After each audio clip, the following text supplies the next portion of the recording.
आज ये माँ हमारे पास आई, पहली बार आज हम इन माँ का दर्शन कर रहे हैं। आज एक माँ हमारे पास आई, कहाँ से आई, क्यों आई, क्या प्रॉब्लम है, माँ से ही सुनते हैं पूरी बात। मैया कहाँ से आई हो मेरी माँ? मेरा नाम शांति। कहाँ से आई हो आप? दिल्ली से। दिल्ली। जी। कौन कौन है आपके घर में? कोई नहीं है। कोई नहीं। अमरापुर नाम के गांव में महेश नाम का गरीब किसान अपनी पत्नी सीता के साथ रहता था। महेश अपने गांव का सबसे गरीब व्यक्ति था। महेश रोज किसी न किसी के यहां मजदूरी करके थोड़े बहुत पैसे कमा पाता था। जितने रुपए की आमदनी होती उसी से ही दोनों का जीवन किसी तरह कट जाता था। महेश के पास रहने के लिए एक अच्छा घर, उसका घर बहुत ही पुराना और मिट्टी का बना हुआ घर में रहता था। महेश के पास इतने पैसे भी नहीं थे जिससे वह घर की मरम्मत करवा सके। इसलिए कभी कभी महेश खुद ही घर की मरम्मत किया करता था और खाने के लिए 2 वक्त की रोटी भी बहुत मुश्किल से जुटा पाता था। गरीबी होने के कारण सारे गांव वाले देखकर कोई इज्जत नहीं करते थे। जिस नदी से सभी गांव वाले पानी लेते थे, अगर उस नदी से पानी लेने महेश या महेश की पत्नी सीता पानी लेने जाते तो सभी गांव वाले उन्हें भगा देते थे। अरे कल मुही तू फिर आ गई पानी लेने, गलती से भी भरने की कोशिश मत करना। रुक, हमें पहले अपना मटका भरने दे, फिर हमें यह से जाने के बाद तुम अपना मटका भरना। समझ नाता बात सुनती है और किसी को कुछ नहीं कहती है। सारी औरतों के चले जाने के बाद सीता उदास पानी भरती, प्रशंसा है, और घर जाकर अपने पति महेश से कहती है, हमारी क्या गलती है?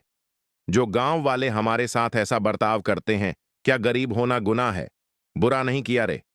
सीता तुम चिंता क्यों करती हो? मैं हूं ना, तुम देखना। एक दिन यही गांव वाले हमसे मिलने के लिए तरसेंगे। मजदूरी कैसे नहीं कमा पाता, जितने बाकी कमा लेते हैं, लेकिन तुम देखना, एक ना एक दिन हमारा भी लोग सम्मान जरूर करेंगे।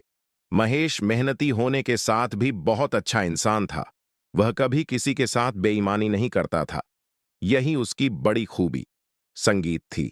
बारिश का मौसम होने के कारण एक रात का जो कि बारिश होने लगी, महेश का घर कच्चा होने के कारण महेश को बहुत डर लगने लगा।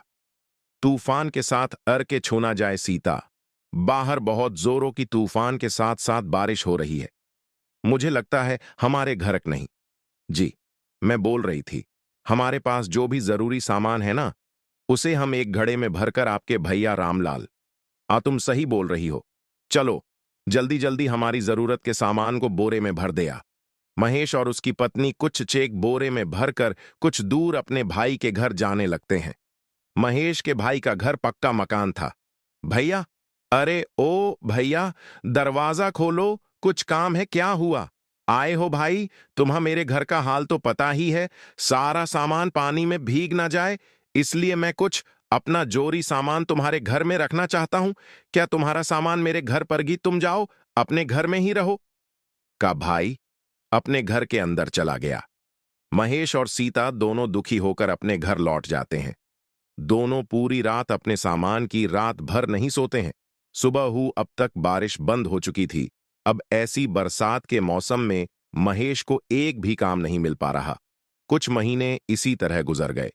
संगीत, एक बार महेश के गांव में कुछ अमीर व्यक्तियों ने एक सप्ताह गांव में मेला लगवाया। सभी अमीर व्यापारियों मेला देखने आए। तभी एक व्यापारी अपनी गा जाता है। ई है रास्ता गिला होने के कारण उस व्यापारी की गाड़ी कीचड़ में फंस जाती है। उसने उस गाड़ी को निकालने की बहुत कोशिश की, पर वह बहुत कोशिश करने के बाद भी व्यापारी की गाड़ी कीचड़ से नहीं निकल रही थी।